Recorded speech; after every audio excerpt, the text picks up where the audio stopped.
एक नगर में प्रतिष्ठित व्यापारी रहते थे जिन्हें बहुत समय बाद एक पुत्र की प्राप्ति हुई थी। उसका नाम चंद्रकांत रखा गया। चंद्रकांत घर में सभी का दुलारा था। अति कठिनाई एवं लंबे समय इंतजार के बाद संतान का सुख मिलने पर घर के प्रत्येक व्यक्ति के मन में व्यापारी के पुत्र चंद्रकांत के प्रति विशेष लाड प्यार था, जिनसे चंद्रकांत को बहुत बिगाड़ दिया था। घर में किसी भी बात का अभाव नहीं था। चंद्रकांत की मांग से पहले ही उसकी सभी इच्छाएं पूरी कर दी जाती थी। शायद इसी के कारण चंद्रकांत को ना सुनने की आदत नहीं थी और ना ही मेहनत के महत्व का आभास था। चंद्रकांत ने जीवन में कभी अभाव नहीं देखा था, इसलिए उसका नज़रिया जीवन के प्रति बहुत अलग था। और वहीं व्यापारी ने कड़ी मेहनत से अपना व्यापार बनाया था। ढलती उम्र के साथ व्यापारी को अपने कारोबार के प्रति चिंता होने लगी थी। व्यापारी को चंद्रकांत के व्यवहार से प्रत्यक्ष था कि उसके पुत्र को मेहनत के फल का महत्व नहीं पता। उससे आभास हो चुका था कि उसके लाड प्यार ने चंद्रकांत का जीवन की वास्तविकता और जीवन में मेहनत के महत्व से बहुत दूर कर दिया है। गहन चिंतन के बाद व्यापारी ने निश्चय किया कि वो चंद्रकांत को मेहनत के फल का महत्व स्वयं सिखाएगा, चाहे कि उसके लिए उसे कठोर ही क्यों ना बनना पड़े। व्यापारी ने चंद्रकांत को अपने पास बुलाया और बहुत ही तीखे स्वर एवं उससे बात की। उसने कहा कि तुम्हारा मेरे परिवार में कोई अस्तित्व नहीं है।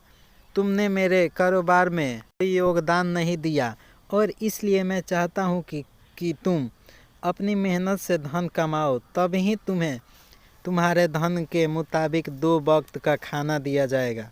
यह सुनकर चंद्रकांत को ज़्यादा कोई फर्क नहीं पड़ा। उसने उसे क्षण भर का गुस्सा समझ लिया, लेकिन व्यापारी ने भी ठान रखी थी। उसने घर के सभी सदस्य को आदेश दिया कि कोई चंद्रकांत की मदद नहीं करेगा और ना ही उसे बिना धन के भोजन दिया जाएगा। चंद्रकांत से सभी बहुत प्यार करते थे, जिसका उसने बहुत फ़ायदा उठाया। वो रोज़ किसी न किसी के पास जाकर धन मांग लाता और अपने पिता को दे देता और व्यापारी उसे उन पैसों को कुएं में फेंकने का बोलता, जिसे चंद्रकांत बिना किसी अड़चन के फेंक आता और उस रोज़ भोजन मिल जाता। ऐसा कई दिनों तक चलता रहा, लेकिन अब घर के लोगों को रोज़ रोज़ धन देना भारी पड़ने लगा। सभी उससे अपनी किन्नी काटने लगे, जिस कारण चंद्रकांत को मिलने वाला धन कम होने लगा और उस धन के हिसाब से उसका भोजन भी कम होने लगा। एक दिन चंद्रकांत को किसी ने धन नहीं दिया और उसे अपनी भूख को शांत करने के लिए गांव में जाकर कार्य करना पड़ा। उस दिन वो बहुत देर से थका हारा व्यापारी के पास पहुंचा और धन देकर भोजन मांगा। रोज़ के अनुसार व्यापारी ने उसे वो धन कुएं में फेंकने को आदेश दिया, जिसे इस बार चंद्रकांत सहजता से स्वीकार नहीं कर पाया और उसने पलट कर जवाब दिया, पिताजी, मैं इतनी मेहनत करके पसीना बहाकर इस धन को लाया और आपने मुझे एक क्षण में इसे कुएं में फेंकने को कह दिया। यह सुनकर व्यापारी समझ गया कि आज चंद्रकांत को मेहनत के फल का महत्व समझ आ गया है। व्यापारी भली भांति जानता था कि उसके परिवार वाले चंद्रकांत की मदद कर रहे हैं, तब ही चंद्रकांत इतनी आसानी से धन कुएं में डाल आता था। लेकिन उसे पता था एक न एक दिन सभी परिजनों चंद्रकांत से कन्नी काट लेंगे। उस दिन चंद्रकांत के पास कोई विकल्प शेष नहीं होगा।